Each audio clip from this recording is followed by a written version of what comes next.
भगवान के साथ होने पर मिलते हैं यह 8 संकेत। मित्रों, वैसे तो सुख दुख, लाभ हानि, लाभ यश अपयश जीवन के हिस्से हैं और यह सब तो आते जाते ही रहते हैं, लेकिन कुछ लोग अपने जीवन में इतने निराश हो जाते हैं कि उन्हें लगता है कि भगवान को उनकी कोई परवाह नहीं है। कुछ लोग यह सोचने लगते हैं कि भगवान है भी या नहीं। लेकिन हम आपको इस वीडियो के माध्यम से बताने जा रहे हैं 8 ऐसे संकेत जिनके बारे में हमारे शास्त्रों में बताया गया है, और ऐसे संकेतों का मिलना इस बात का साक्षी है कि भगवान आपसे प्रेम करते हैं। दरअसल भगवान अपना प्रेम सभी को अलग अलग रूपों में दिखाते हैं। भागवत में वर्णन आता है कि पांडवों की माता कुंती भगवान से विपत्ति मांगती हैं।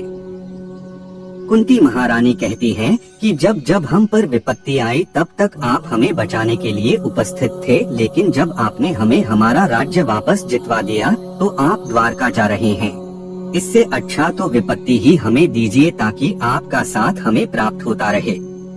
इसी तरह जब पांडव भीष्म पितामह के पास जाते हैं तो भीष्म पितामह उनसे कहते हैं कि तुम पांचों बहुत ही शक्तिशाली हो और द्रौपदी तो यज्ञ से उत्पन्न हुई कन्या है, जिसको यह वरदान है कि वह जिस घर में भी रहेगी वहाँ कभी भी भोजन की कमी नहीं रहेगी।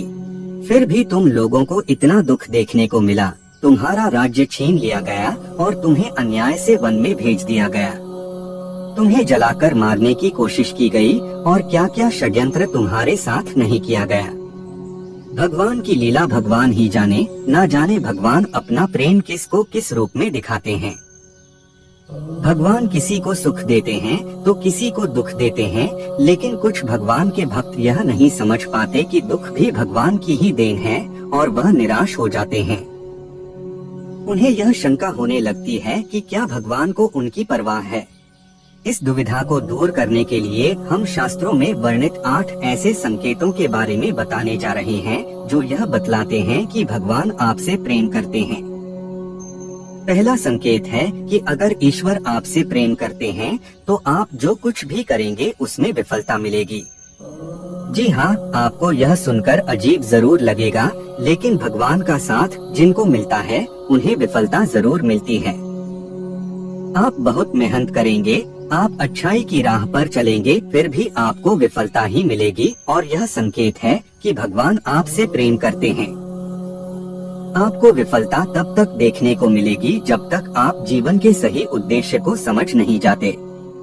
दूसरा संकेत है कि जब भगवान की कृपा आप पर होगी तो आपको बिल्कुल अकेला महसूस होगा।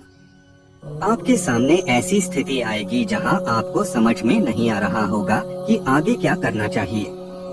आपको लगेगा कि इस स्थिति में मेरी मदद करने वाला कोई नहीं है। आप अपनी परेशानी किसी से बता नहीं पाओगे, और अगर आप किसी को बताने में सफल हो भी गए तो भी आपकी परेशानी को कोई समझ नहीं पाएगा। वे कहेंगे कि यह परेशानी तो बहुत ही छोटी है, या तो वे इस पर ध्यान नहीं देंगे या वे इसे नजरअंदाज कर देंगे। तीसरा संकेत जो है वह यह है कि भगवान की कृपा होने पर आपको दुख मिलेगा और आपको लगने लगेगा कि अब हमारे जीवन में इससे बुरा क्या हो सकता है। आप दुख की चरम सीमा को महसूस करेंगे। उदाहरण के तौर पर आप देख सकते हैं कि महान संतों के जीवन में क्या क्या घटित हुआ। जब आपके जीवन में बड़े बड़े दुख आने लगेंगे तो आपके मन में वैराग्य उत्पन्न हो जाएगा और आपका मन भौतिक सुखों से आगे बढ़कर भगवान को जानने के प्रयास में लग जाएगा। मनुष्य को इस समय हताश नहीं होना चाहिए, क्योंकि यह दुख ही उनके मन में ईश्वर के प्रति प्रेम विकसित करने में सहायक होगा। यह उन्हें इस बात का एहसास कराएगा कि यह संसार दुखालय है और भगवान को प्राप्त करने में ही सार है।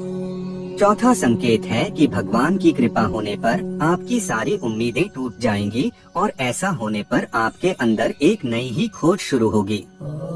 ऐसी खोज जिसमें आप अपनी कमियों को जानेंगे और अपनी विफलता का कारण ढूंढ लेंगे।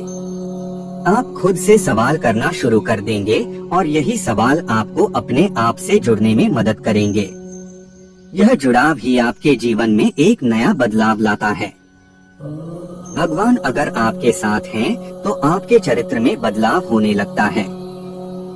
पांचवा संकेत है कि भगवान अगर आपके साथ हैं, तो आपके चरित्र में बदलाव होने लगता है।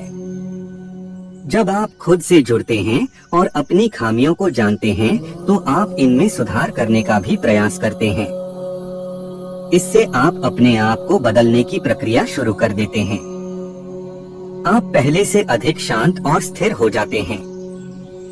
जब भी हम भगवान की खोज करना शुरू करते हैं तो इससे हमारे अंदर बदलाव आना शुरू होते हैं और हम इस काबिल बनते हैं कि हम भगवान की और आगे बढ़ सकें। छठा संकेत है कि आपका किसी भी चीज में हार और जीत से मन ऊपर उठ जाएगा। यह समय होगा जब आप पूरी तरह बदल चुके होंगे और आपका जीवन को देखने के नजरिए में परिवर्तन आ चुका होगा। आप हार और जीत से ऊपर उठ जाएंगे और किसी भी काम को लाभ और हानि का विचार किए बिना करेंगे। इस तरह की स्थिति होने पर आप बाहर हो रही चीजों से विचलित नहीं होंगे और अपने अंतर्मन में ही स्थिर रहेंगे। आप भगवान में इतने खोए रहेंगे कि आपको बाहर से मिल रहे दुख और सुख दोनों ही विचलित नहीं कर पाएंगे। सातवां संकेत एक परीक्षा के रूप में होता है। जब आप भगवान की भक्ति में संलग्न हो जाते हैं तो आपके जीवन में एक ऐसी स्थिति आती है जिसमें हर चीज आपको सहज ही प्राप्त होने लगती है। सातवें संकेत में आपके पास सारे ऐश्वर्य अपने आप ही आने लगते हैं और आपको उसमें आसक्त होने से बचना होता है। आपको सारी चीजें जो संसार में प्राप्त करना मुश्किल है, जैसे कि धन, ऐश्वर्य, मोक्ष इत्यादि सहज ही प्राप्त होने लगते हैं। ऐसे में आपकी परीक्षा होती है कि आप इन चीजों से आसक्त ना हो और आपका मन भगवान में ही लगा रहे। अगर आप इस परीक्षा को पास कर जाते हैं तो आप आठवें संकेत की ओर बढ़ते हैं। आठवें संकेत में आप भगवान से मिल सकते हैं और उनसे बात कर सकते हैं, जैसे कि आप एक आम आदमी से इस वक्त करते हैं।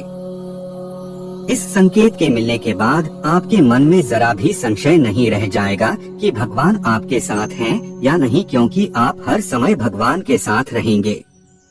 दोस्तों, यह थे विभिन्न शास्त्रों में दिए गए कुछ संकेत जिनके मिलने पर आप समझ सकते हैं कि भगवान आपसे प्रेम करते हैं। यह सब सुनने में अजीब जरूर लग रहे होंगे, लेकिन इनका विवरण कुछ इसी प्रकार दिया गया है। भागवत के एक श्लोक में भगवान स्वयं कहते हैं कि मैं जिस पर कृपा करता हूँ उसका धन हर लेता हूँ। धन चले जाने से उसके सगे संबंधी उसे छोड़ देते हैं और वह तरह तरह के दुख पाता है। उम्मीद है आपको वीडियो पसंद आया होगा। अंत तक बने रहने के लिए आपका शुक्रिया। जब आप खुद से जुड़ते हैं और अपनी खामियों को जानते हैं तो आप इनमें सुधार करने का भी प्रयास करते हैं। इससे आप अपने आप को बदलने की प्रक्रिया शुरू कर देते हैं।